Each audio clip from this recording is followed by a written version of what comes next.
Recibirlos nuevamente en esta casa, en el Centro de Opacidad de las Fuerzas Armadas, en este ciclo que venimos de conferencias. En el día de hoy contamos con la presencia del escribano Bruno Acosta, que va a hacer una conferencia sobre José Primo de Rivera. Para aquellos que no lo conocen, vamos a hacer una breve reseña. Bruno Acosta Pastore nació en San Felipe y Santiago de Montevideo el 13 de noviembre de 1994. Es escribano público por la Universidad Católica del Uruguay. Es hace un lustro profesor de Derecho y Ciencias Políticas. Ha dictado también clases de Historia a nivel liceal y particular. Es fundador de la revista digital Verdad y del canal de YouTube Movimiento Verdad. Ha colaborado con diversas publicaciones, como la página web Nacionalismo Católico San Juan Bautista y el mensuario Nación. Publicó este año un opúsculo, Esencia de la Democracia y cómo es contraria a la sana filosofía política y el catolicismo.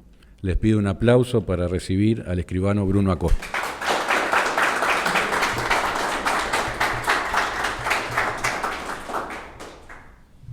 Muchas gracias, en primer lugar, para ustedes que han tenido la generosidad de asistir a esta charla, y me encomiendo particularmente por lo que sigue, por lo que voy a decir, al Espíritu Santo y a la Santísima Virgen.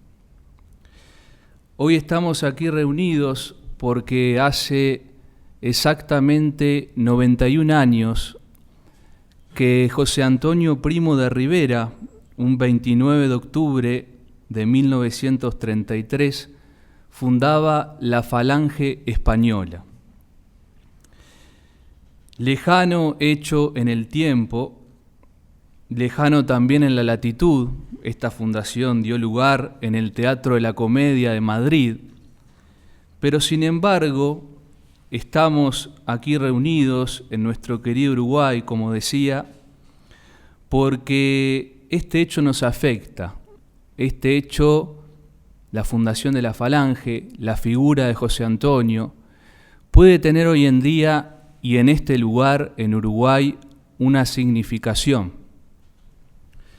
En primer lugar, ¿quién fue José Antonio Primo de Rivera? José Antonio Primo de Rivera fue un caballero cristiano. José Antonio Primo de Rivera fue un poeta. José Antonio Primo de Rivera fue un español de pura cepa, un joven abogado y excelente abogado, un hombre muy sensible además, que de alguna manera, fruto de esa sensibilidad, fruto de ese espíritu de sacrificio que tenía, se vio obligado a entrar en política para salvar a su España. Un caballero cristiano, un poeta, un Quijote fue José Antonio. Todo esto, ni que hablar, implica que José Antonio fue un arquetipo, es decir, una figura referencial, paradigmática. De él dijo Pedro Laín, prodigio de armonía, Camilio Cela, señalado por Dios, José María García, una de las personalidades más nobles y atractivas de la historia de España. En abril de 1991, en la revista madrileña Época, Fernando Sánchez Dragó reclamaba: urge sacar del olvido a este heredero de Hércules y del Cid Campeador, a este sumo sacerdote, el último seguramente, de la religión del iberismo. Quizás su ejemplo nos pueda dar una pauta y una llave para abrir las puertas del futuro. José Antonio Primo de Rivera es el español más interesante de esta terrible centuria que ya se acerca a su fin. Y aquí Fernando Sánchez Dragó justamente dice: José Antonio nos puede abrir la puerta del futuro. De esto quiero hablar y hablaré más adelante. José Antonio Primo de Rivera y Sáenz Heredia, escribe don Luis Alfredo Andreniet, mi maestro, historiador, advenido a nuestro mundo en Madrid el 24 de abril de 1903. En ese día la Iglesia Católica conmemora la festividad de San Fidel, abogado y mártir. Esas dos características del caminar del santo en la tierra preanuncian la vida de José Antonio, abogado y mártir. Eran a las 19:45 de la tarde cuando el niño llenó de alegría aquella casa castellana de la calle de Génova. En buena hora nacido, como diría el cantar de gesta de Rodrigo Díaz de Vivar.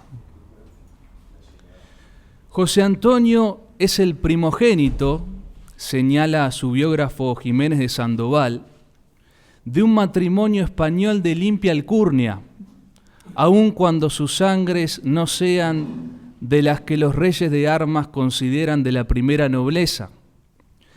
El hogar que viene a alegrar con sus sonrisas tiernas tiene un año escaso de existencia y ha fundido para una sola estirpe, llamada a la inmortalidad, las existencias de don Miguel Primo de Rivera, teniente coronel de infantería del ejército español, caballero de la Orden Militar de San Fernando, y de doña Casilda Sáenz de Heredia. La figura de José Antonio es una figura que emociona, así como emociona la figura de un santo de otra época y de otro lugar. José Antonio, al ser un poeta, al ser un Quijote, es una figura que emociona. José Antonio funda su falange para salvar a su España del marxismo y del liberalismo, es decir, de la ruina que hoy padece, y muere mártir, fusilado vilmente por los rojos, por los marxistas, el 20 de noviembre de 1936, en la cárcel de Alicante, a la edad de Cristo, de 33 años. Dejó, pues, el legado de un movimiento político, la Falange, clave para el alzamiento y el desarrollo de la Guerra Civil Española, fuerza espiritual de la misma, y al triunfar, gracias a Dios, el bando nacional frente al comunismo, tuvo España 40 años de paz y de estabilidad, y sobre todo de catolicismo.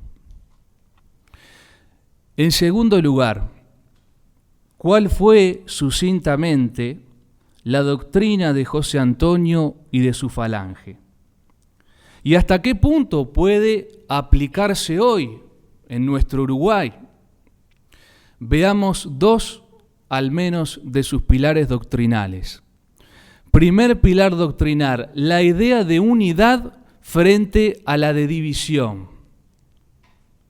Frente a la división provocada por los regionalismos, José Antonio propiciaba la unidad de España. Frente a la división provocada por la lucha de clases, José Antonio propiciaba la unidad, la armonía, la concordia entre las mismas. Frente a la división provocada por los partidos políticos, José Antonio propiciaba la unidad de la nación. Desarrollemos estos puntos, aplicándonos a nuestra banda oriental. En primer lugar, los regionalismos. En el Uruguay, francamente, no existen. Nosotros no tenemos ese problema del regionalismo, del separatismo. En cambio, España hasta el día de hoy lo tiene y lo padece. En segundo lugar, respecto de la lucha de clases. En términos generales, la lucha de clases ha sido desplazada en la semántica, en la praxis marxista, en términos generales, y el marxismo la ha reemplazado por la lucha de sexos, el feminismo radical, las llamadas disidencias sexuales. Ya no es más la lucha entre el patrón y el obrero, sino que es la lucha entre el hombre y la mujer. también entre el homosexual y el heterosexual, también entre el blanco y el negro, el europeo y el indígena, y para colmo de males, la lucha entre el ser humano, creado a imagen y semejanza divina, y las bestias, el animal irracional. La lucha también entre el ser humano y el medio ambiente, como quiere, por ejemplo, Klaus Schwab. La dialéctica marxista entonces ha sido desplazada. Contra esta dialéctica, contra esta discordia, contra este enfrentamiento que provoca el marxismo con su doctrina perversa, inherentemente perversa, como enseña la Iglesia, nosotros tenemos que luchar y anteponer la idea de unidad y de concordia. Contra los disparates marxistas que plantean la desnaturalización del hombre, asemejándolo a los animales irracionales, contra la prédica de que el hombre está atacando al medio ambiente, nosotros tenemos que anteponer la contemplación y el respeto al orden de la creación. El marxismo, con su dialéctica, con su enfrentamiento, con su lucha, es un atentado contra ese orden de la creación. Es decir, finalmente, y como resumen de este segundo punto, diríamos que tenemos que anteponer la teoría de la unidad frente a la discordia, ya sea de la lucha de clases, de la lucha de sexos, etc. En tercer lugar, José Antonio propiciaba la unidad de la nación frente a la disgregación en base a los partidos políticos. Nuestro Uruguay, hasta el día de hoy, sufre de las eternas disputas partidarias. Los partidos, al partir, como su propio nombre indica, al partir, partidos parten a la nación en bandos beligerantes, conspiran contra la unidad y la paz social, provocan discordia cuando la política debe generar concordia. El argentino Félix Lamas señala las luchas partidarias precisamente como causa de la discordia y del quiebre de los vínculos de solidaridad que conforman la trama del tejido social. Dice gráficamente Félix Lamas, el régimen liberal partidocrático, ese que tenemos ahora en el Uruguay, es una forma de institucionalización de la discordia, de institucionalizar la discordia. En ese sentido, nuestro autor, José Antonio, bellamente escribía: para que haya minoría y mayoría, tiene que haber por necesidad división.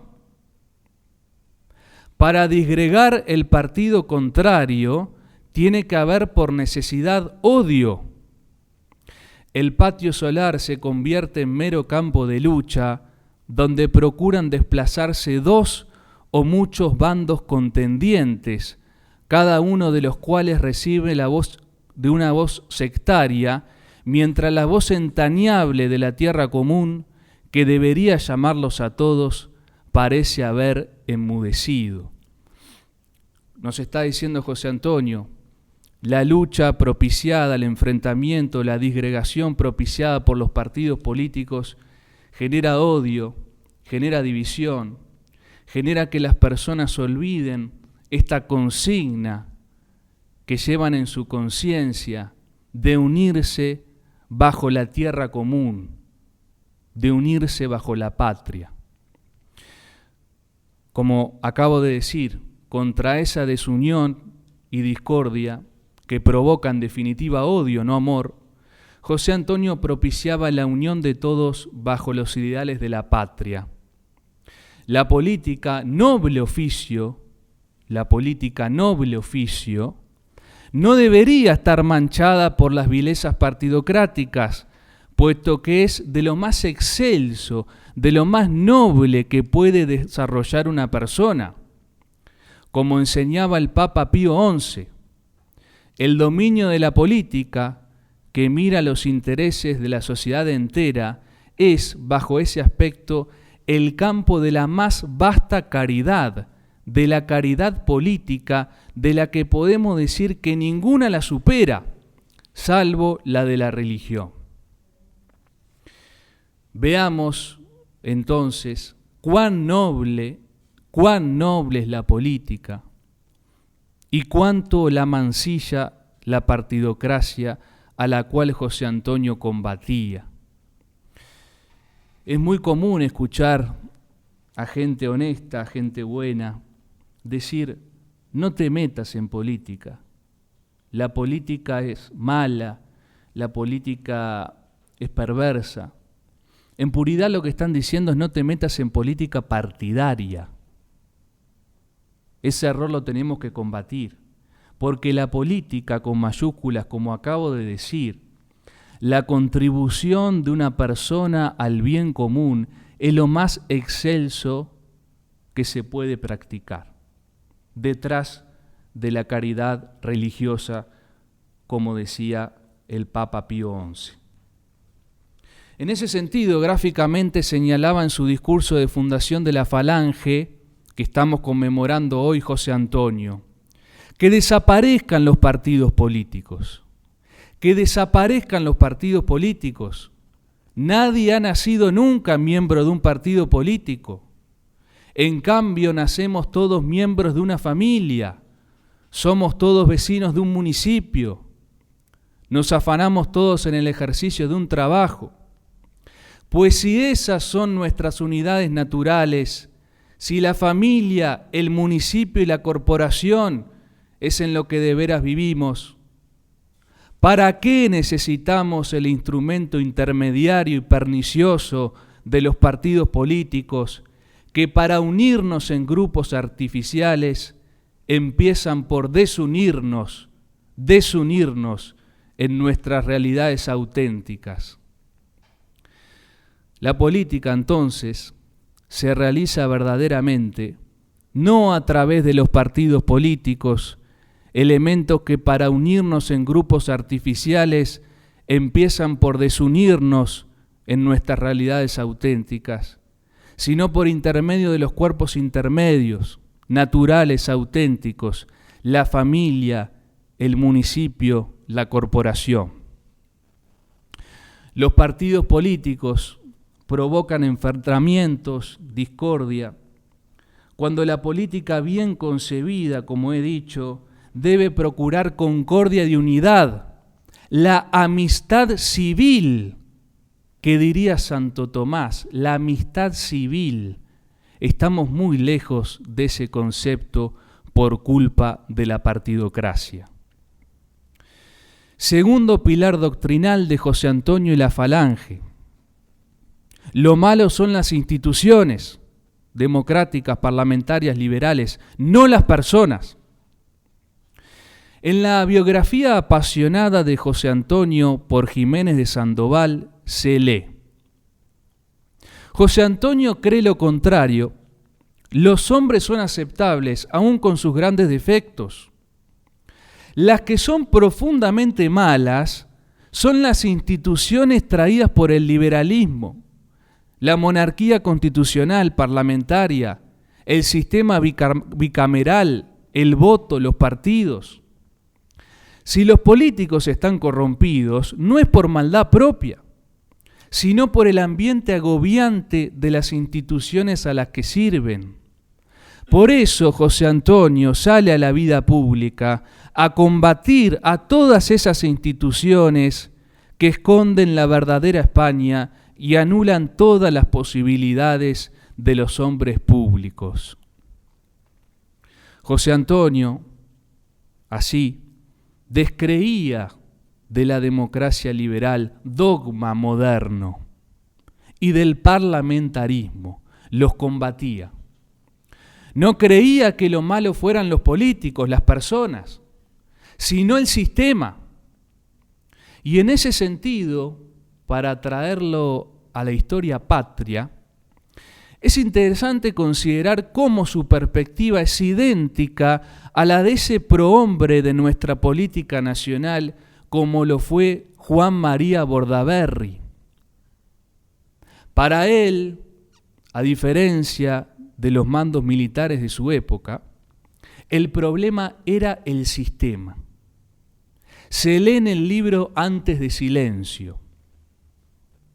El general Álvarez, según recuerda Bordaberry, siempre afirmaba que los hombres habían sido los verdaderos culpables de todo lo que había pasado en el país. Esto es la subversión de los años 60, principios de los 70. Y esa idea, compartida por otros militares, fue la que hizo prevalecer en las Fuerzas Armadas. De ahí, por ejemplo, las proscripciones a determinados políticos, porque el problema eran esos políticos. La respuesta que Álvarez recibía de Bordaberry era que lo malo en realidad era el sistema. Las preguntas que Bordaberry les hacía a los militares se dirigían a que trataran de explicarle cómo harían para evitar que se repitiera todo lo que había pasado. Que volvieran otra vez los partidos políticos, incluido el comunista. Como decía Gregorio Marañón, puntualiza Bordaberry, cuando en un parlamento liberal alguien propusiera la rehabilitación del Partido Comunista o del Socialista, no habría brazos que se animaran a mantenerse bajos. Todos los liberales votarían a favor. ¿Y cómo iban a hacer las Fuerzas Armadas para que eso no sucediera? Y fue lo que sucedió. A tal punto que el general Luis Queirolo hizo unas declaraciones en las que dijo: qué razón que tenía Bordaberry. Esto lo dijo años después. Es inevitable para mí, a 2 días de las elecciones nacionales, comentarles lo siguiente. ¿Qué razón que tenía? Fue lo que ocurrió. El MPP tiene 9 senadores, MPP Tupamaro, 9 senadores. El Partido Comunista tiene 3 senadores. Solamente el MPP hoy, en el 2024, con sus 9 senadores, tiene la misma cantidad que todo el Partido Nacional, solo el MPP. ¿Qué razón que tenía Bordaberry?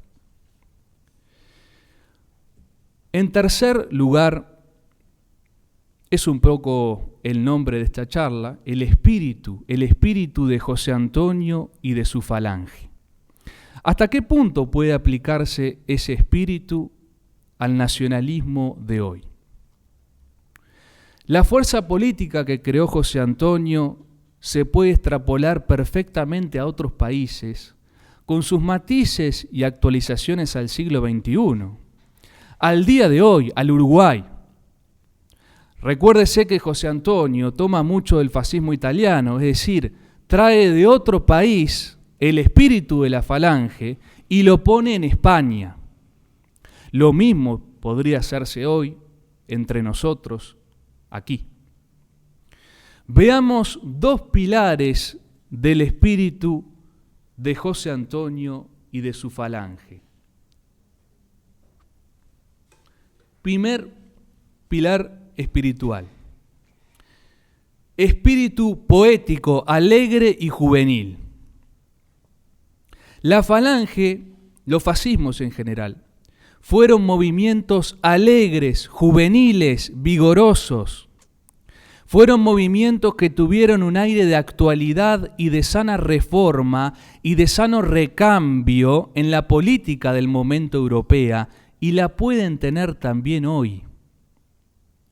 No fueron doctrinas elaboradas en un café entre elucubraciones de 2 o 3 diletantes. No fueron movimientos políticos monárquicos, como hubo en aquel momento en España, por ejemplo, añorante de la monarquía, algo que quizá ni siquiera en ese momento tenía sentido, menos ahora. La Falange y los fascismos en general fueron movimientos de reforma, de recambio, para bien, para superar al liberalismo y al socialismo. Vaya si ahora tenemos que superar al liberalismo y al socialismo. Y con un aire alegre, juvenil, vigoroso. Voy a leer unos párrafos de la biografía de José Antonio de Jiménez de Sandoval que vienen a cuento de esto que les estoy comentando. El viejo orden capitalista, imperante en Europa en esta época, década del 20, década del 30 del siglo pasado, se veía amenazado por las marchas sobre, la marcha sobre Roma, por ejemplo, incluso la marcha sobre Montevideo, que dio lugar aquí, a paso militar juvenil, con canciones de guerra y de amor, con gritos vibrantes, con fe y alegría.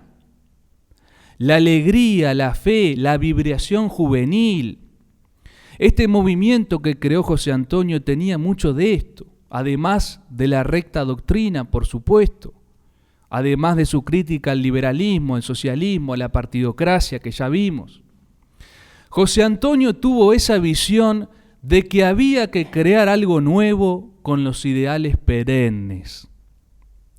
Hay que escuchar Cara al Sol, el himno de la Falange, esa expresión poética, esa alta manera de ver las cosas, ese volverá a reír la primavera, esa esperanza. Estos movimientos fascistas, en concreto el de la Falange, tenían esa virilidad que conmueve y que mueve y que por ello se pueden aplicar hoy también. Hay unas palabras de José Antonio que tenía el don de la palabra, tenía el don de la expresión. Al final de su discurso de creación de la Falange, donde afirma: yo creo que está alzada la bandera, termina diciendo. Ahora vamos a defenderla alegremente, poéticamente. A los pueblos no los han movido nunca más que los poetas. Y ay del que no sepa levantar frente a la poesía que destruye, la poesía que promete. Nos habla de promesa, bellamente nos habla también de esperanza. Promesa, esperanza. En un movimiento poético, sigue José Antonio, nosotros levantaremos este fervoroso afán de España. Nosotros nos sacrificaremos, nosotros renunciaremos y de nosotros será el triunfo. El sacrificio, la renuncia contra esa comodidad burguesa, derechona, liberal. Nuestro sitio, termina diciendo, nuestro sitio está afuera, nuestro sitio está al aire libre, bajo la noche clara, arma el brazo y en lo alto las estrellas. Por eso, a mí que me gusta la prosa, la poesía, el buen decir, me emocionan estas palabras de José Antonio y me dan esperanzas. Es un movimiento que dio y que da esperanza.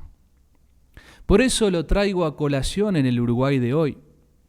No es un movimiento agrio que piensa en un pasado mejor y se queda estancado.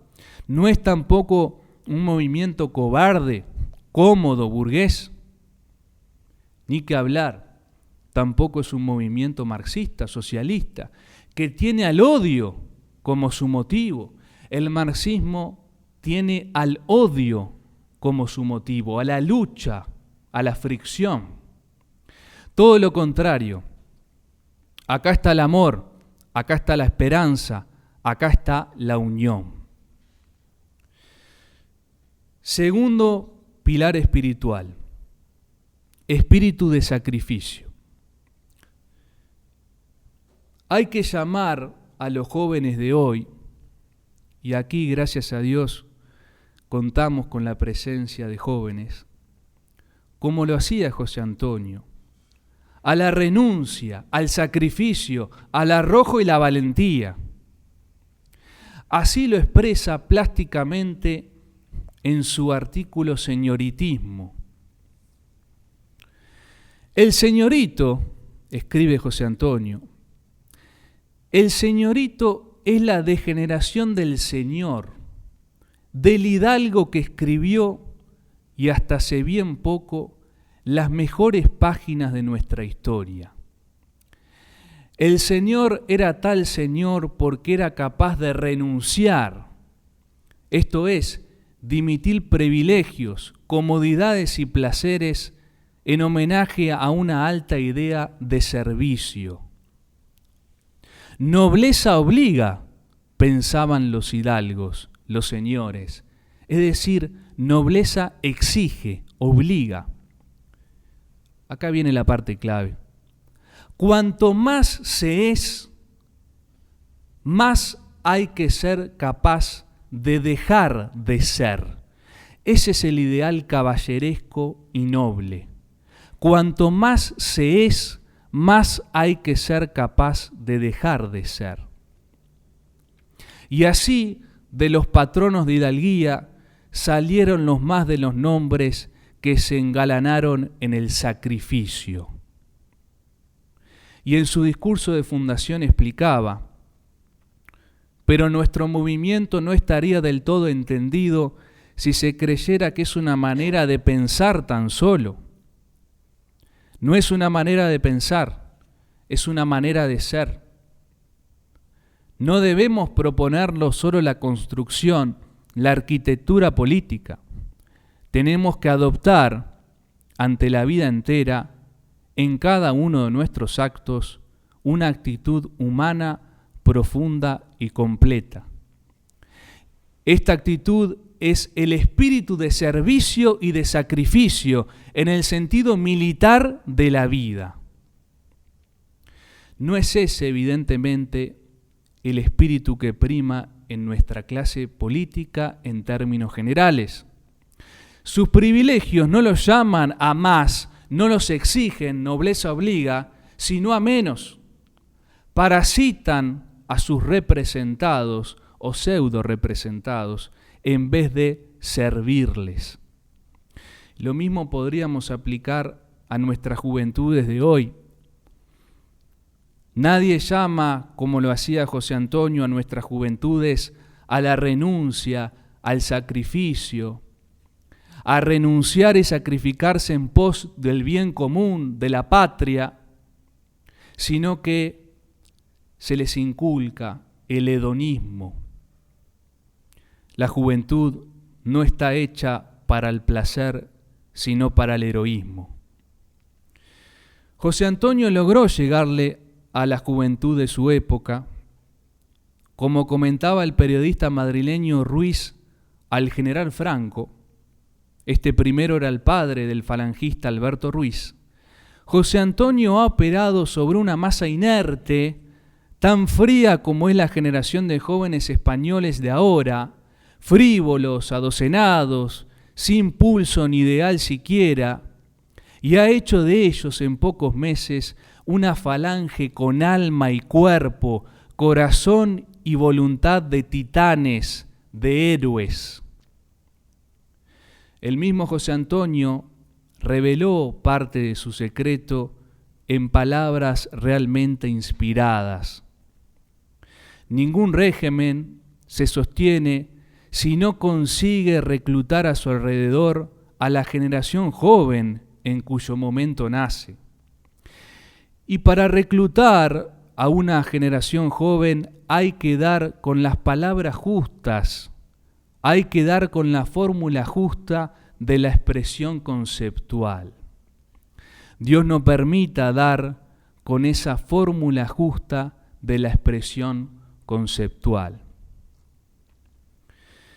Un nuevo movimiento político nacionalista deberá constituirse con esas formas alegres, juveniles, vigorosas, valientes, sacrificadas, dando con la fórmula justa de la expresión conceptual que logre llegar a la juventud, aunada necesariamente con la doctrina perenne como la de la Falange y la de José Antonio. Terminemos evocando cristiana y virilmente en este mes de la hispanidad y del nacionalismo que es octubre, a nuestra patrona y guía, para que por su intercesión permita gestar un fuerte movimiento nacionalista aquí en el Uruguay, que contribuya a frenar el avance revolucionario y a devolverle a Dios su señorío sobre la política. Ay, virgencita que luces, ojos de dulces miradas, pues viste llegar espadas que dieron paso a las cruces. Mira tus tierras amadas, y si hoy arrancan las cruces, brillen de nuevo las luces del filo de las espadas. Muchas gracias.